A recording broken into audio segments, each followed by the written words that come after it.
chérie, et si on partait en Alaska? Et si on crée une entreprise ensemble? Et tu sais que l'année prochaine, c'est nos 10 ans, on pourrait faire une fête, non?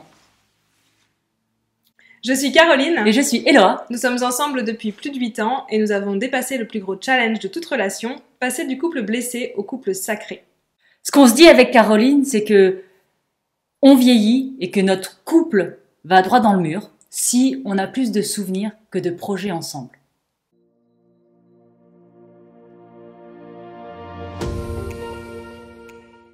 Pourquoi ça? Parce que les projets, en fait, c'est ce qui te tire en avant, c'est ce qui te met en mouvement dans ton couple et c'est ce qui te met en mouvement ensemble.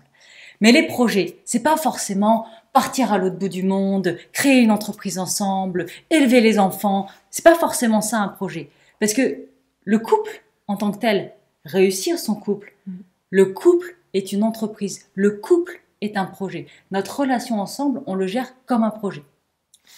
Ce qui veut dire que pour notre relation ensemble, on a une vision. On sait ce qu'on a envie de vivre ensemble, on sait qui on a envie d'être dans ce couple et même de qui on a envie de devenir dans ce couple-là. Et d'ailleurs, c'est la clé vraiment qu'on a envie de te partager aujourd'hui sur les projets de couple, c'est de regarder vers l'avenir. Parce que si tu regardes seulement les souvenirs que vous avez, ce que vous avez déjà construit ensemble, alors c'est utile pour d'autres choses, on ne dit pas qu'il ne faut pas les regarder, mais si tu te focalises seulement sur le passé, tu n'es plus dans la projection vers l'avenir, donc il n'y a plus rien que tu es en train de construire dans ton couple.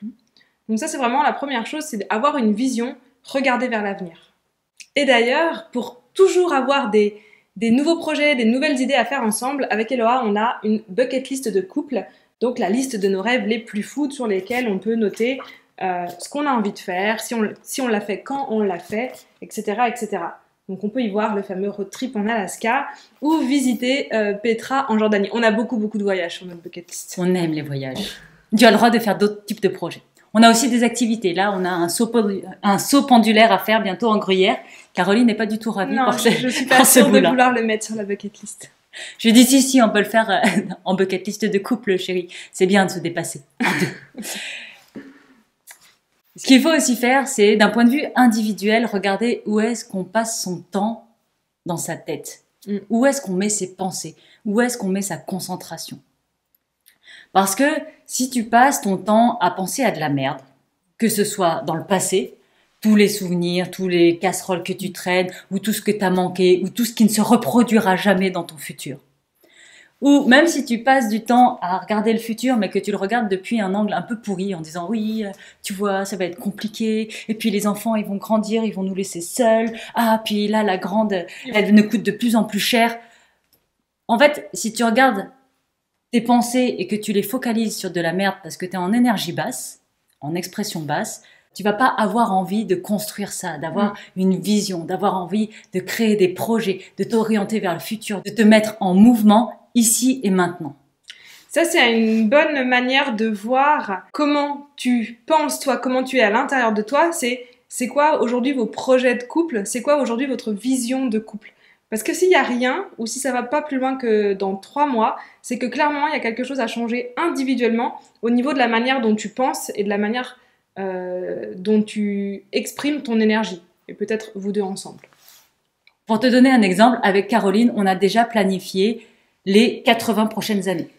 Oui, nous avons prévu de vivre jusqu'à 120 ans. Une fois que tu as fait ce travail de conscience, après, il faut planifier du temps avec ton autre pour faire ce travail de vision. Ça peut être l'occasion de partir en amoureux quelque part, de refaire une lune de miel, de refaire des nuits de noces ensemble et de se dire, ok, là chérie, on va planifier l'année qui vient ensemble et c'est quoi notre objectif à 10 ans à partir d'aujourd'hui. Et pendant ce temps-là, pendant cette semaine-là dans ta de vision, tu peux le faire pour toi aussi.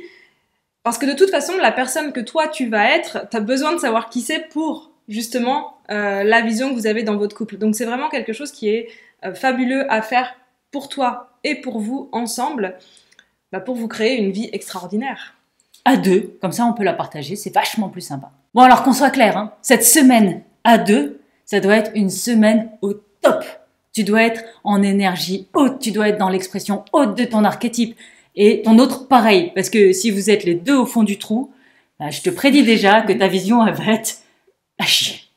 Donc là, tu veux faire une belle vision et avoir un truc qui te motive pour l'année à venir. Donc, tu te mets en expression haute et t'y vas. Et là, ça va être le top du top. Pour être en expression haute, on te propose de faire le quiz des archétypes des relations sacrées qu'on te met en lien dans la description. Et en attendant, aime et grandis avec magie.